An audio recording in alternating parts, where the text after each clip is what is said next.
How to watch live video on Instagram. So if you want to watch live video, then first of all open up your Instagram and here choose the middle button plus icon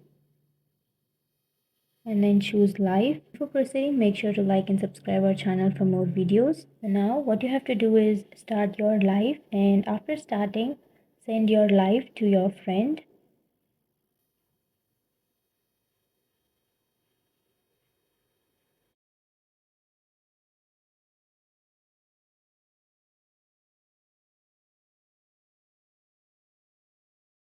Now, after ending your live, on the upper right corner, tap on the message icon and then tap on the chat which you have sent your live, and now tap on watch live video.